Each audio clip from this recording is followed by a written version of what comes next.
Namaskar students of MSc NND and MSc FT first sem. Today's session topic of your course nutrition is the method of determining the human nutrients need. So as in a previous session we have discussed about the recent concept of nutrition and we have talked about what is nutrition, why it is important, and likewise the concept of balanced diet and RDA, and this is the third session of your course, and in this session we will talk about how you can determine the human nutrients need. ठीक है, क्या क्या methods होती हैं needs को identify करने की या उनको डिटरमाइन करने की। So starting with the some basic introduction.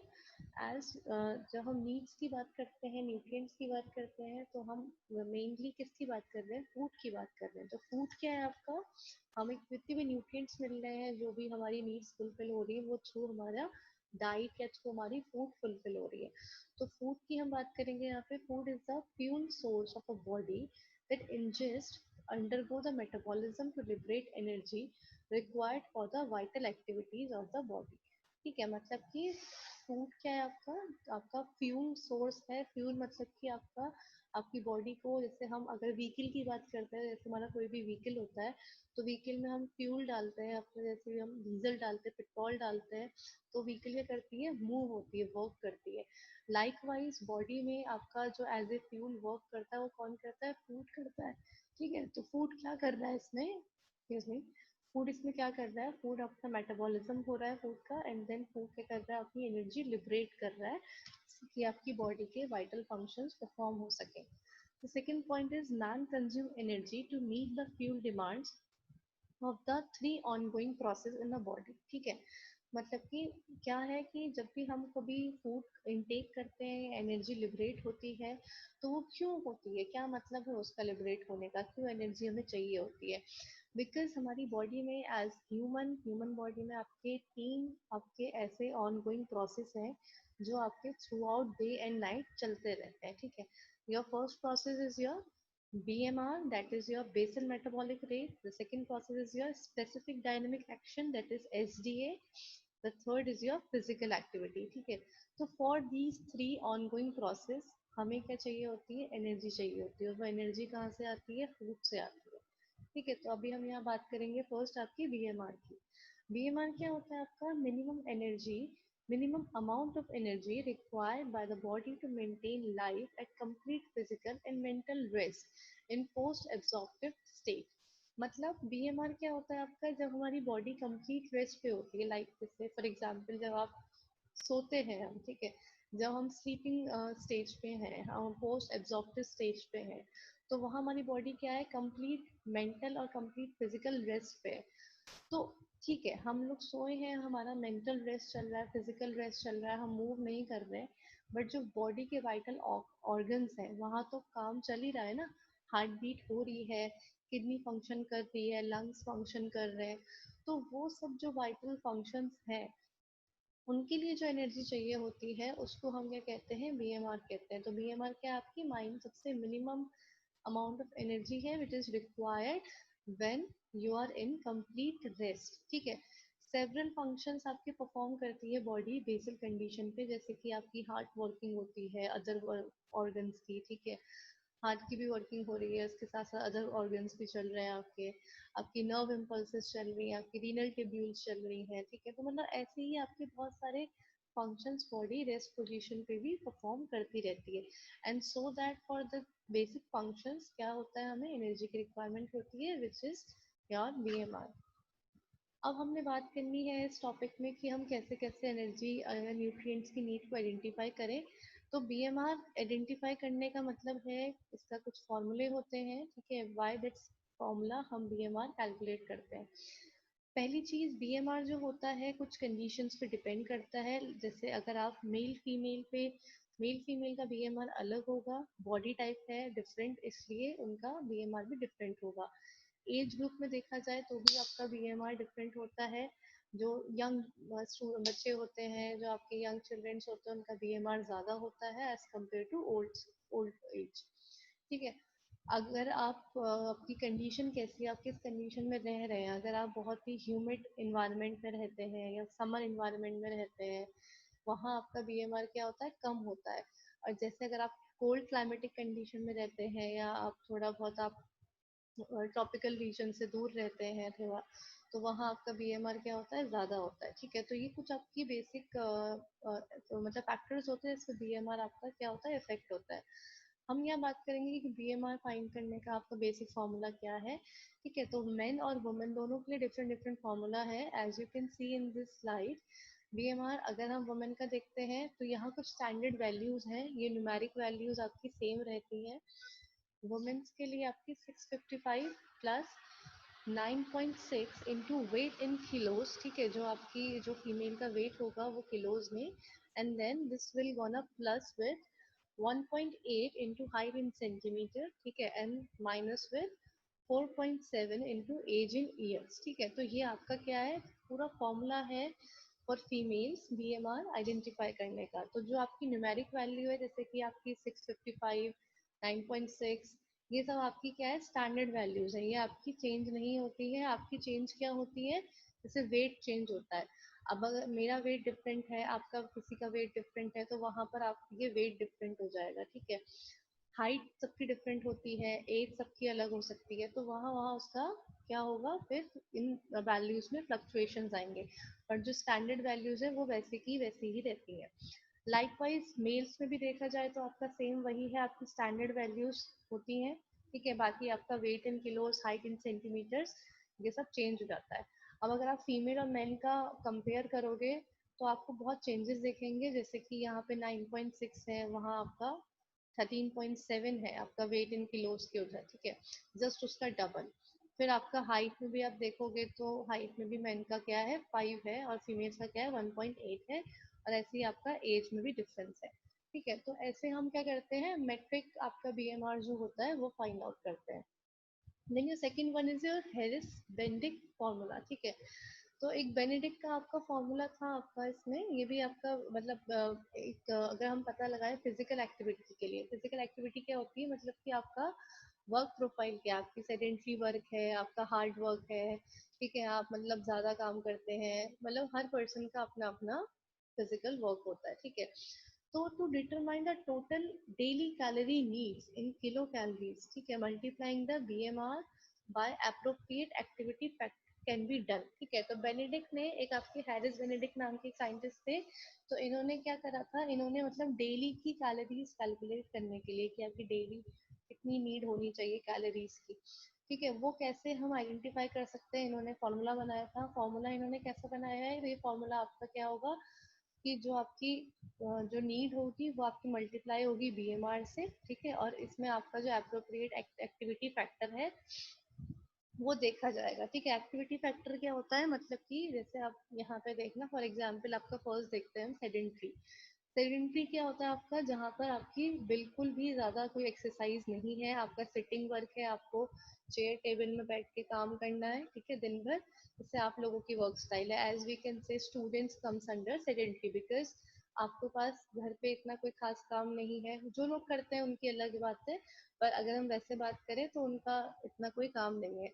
ये बाकी अगर हम सेडेंट्री लाइफस्टाइल में और लोगों को देखना चाहें तो जैसे आपके बहुत बड़े बड़े लोग होते हैं, जैसे सीईओ होते हैं, ठीक है, कंपनीज के, तो वो लोग आपका टेबल चेयर पे बैठ के, जो टॉप मैनेजमेंट वाले होते हैं, मैनेजर पोस्ट पे होते हैं, तो उनका कोई इतना ना एक्सरसाइज होती है ना इतना कोई काम होता है, तो वो आपका किस में आता है, वो एक्टिविटी आपकी सेडेंट्री में आती है। ठीक है, तो सेडेंट्री की कैसे आप फाइंड आउट कर सकते हैं, आप बी एम आर इंटू 1.2 करेंगे तो उनकी टोटल जो कैलोरी नीड होगी वो फाइंड आउट होगी। ठीक है, इसमें 1.2 क्या है, आपकी स्टैंडर्ड यूनिट है। देन सेकेंड आपकी क्या होती है, लाइटली एक्टिव, मतलब कि जो थोड़ा बहुत एक्सरसाइज करते हैं। इसमें ऐसे, हाँ, इसमें स्टूडेंट लोग आ सकते हैं, क्योंकि आप वैसे तो आपका काम ऐसा सच नहीं है, बट थोड़ा बहुत अगर आप स्पोर्ट्स में एंगेज हो रहे हो या थोड़ी बहुत एक्सरसाइज कर रहे हो अपने घर पे ही, या पार्क में भी अगर आप थोड़ा बहुत टहलने जाते हो तो आपकी थोड़ी बहुत एक्सरसाइज हो जाती है। ठीक है, तो this comes under the lightly active. ठीक है, मतलब आप डेज या वीक में कभी एक्सरसाइज कर लेते हो तो वो आपका इसमें आता है 2 to 3 days पर वीक। ठीक है, तो ये लाइटली एक्टिव में आते हैं और इसका फॉर्मूला होता है आपका बी एम आर इंटू 1.375। ठीक है, अब मॉडरेटली एक्टिव क्या होते हैं, जो आपके 3 to 5 days पर वीक आपकी एक्सरसाइज जिनकी रहती है। ठीक है, तो उनके लिए आपका अलग फॉर्मूला है। ठीक है, तो उनका फॉर्मूला क्या है, B M R into 1.3 55। Then you are very active, ठीक है। वेरी एक्टिव मतलब कि जो सातों दिन काम करते हैं, 6 से 7 दिन जो लोग काम करते हैं, हार्ड एक्सरसाइज करते हैं, स्पोर्ट्स में भी इंगेज होते हैं, तो इनका आपका BMR इंटू कितना है, 1.725, ठीक है। फिर एक आपके आते हैं सबसे लास्ट में एक्स्ट्रा एक्टिव, जो बहुत ज्यादा मतलब कंटिन्यूअसली जॉब करते हैं, ठीक है। जैसे आप लेबर वर्क देख लो, तो जो लोग लेबरिंग करते हैं वो आपके से वो उनका हमेशा का काम होता है, ठीक है। वो सातों दिन काम करते हैं, उनको उस अकॉर्डिंग घंटे के अकॉर्डिंग फिर वहां पे उनको पैसे मिलते हैं। तो वो क्या है, वो हार्ड एक्सरसाइज है, वहाँ फिजिकल एक्टिविटी उतनी ही ज्यादा है, तो वहाँ उनका BMR इंटू 1.9 होगा, ठीक है। अब यहाँ पर आपने अगर एक चीज नोटिस करी हो तो एज जैसे हम बढ़ते जा रहे हैं नीचे, तो वहाँ वहाँ आपकी स्टैंडर्ड यूनिट भी बढ़ती जा रही है, ठीक है। जहाँ हमने बात करी थी एक्सरसाइज बिल्कुल नहीं होगी, वहाँ स्टैंडर्ड यूनिट बिल्कुल माइन्यूट थी, दैट इज 1.2। और जहाँ एक्सरसाइज सबसे ज्यादा होगी वहाँ उसकी जस्ट देखा जाए तो 1.9 हो गई है, ठीक है। ऐसा क्यों हुआ है, क्योंकि जब हम ज्यादा एक्सपेंडिचर कर रहे हैं एनर्जी का, है ना, एक एनर्जी जब ज्यादा एक्सपेंड हो रही है तो एनर्जी हमें ज्यादा कंज्यूम भी करनी होगी, ठीक है। तो तभी तो हमारा बैलेंस होगी सिचुएशन। अगर हम कंज्यूम ज्यादा करते हैं और एक्सपेंड नहीं कर रहे हैं तो हम क्या हो जाएंगे, फिर ओबेस हो जाएंगे, ठीक है। फिर वो एनर्जी स्टोर हो के हमारे अंदर ओबेसिटी कॉज कर देगी। अब उसी तरह अगर आप एक्सपेंडिचर ज्यादा कर रहे हो पर कंज्यूम नहीं कर रहे हो, तो वहां हम क्या हो जाओगे, माल नरिश्ड हो जाओगे, ठीक है। तो ये सब चीजें हैं, इसलिए जैसे जैसे आपकी फिजिकल एक्टिविटी बढ़ती है आपकी एनर्जी रिक्वायरमेंट भी बढ़ती है। नाउ योर RDA, RDA क्या होता है, RDA is defined as a nutrient present in the diet which satisfy the daily requirement of nearly all individual in the population, ठीक है। मतलब कि जितनी भी पॉपुलेशन है आपकी, उसमें हर इंडिविजुअल का RDA होता है।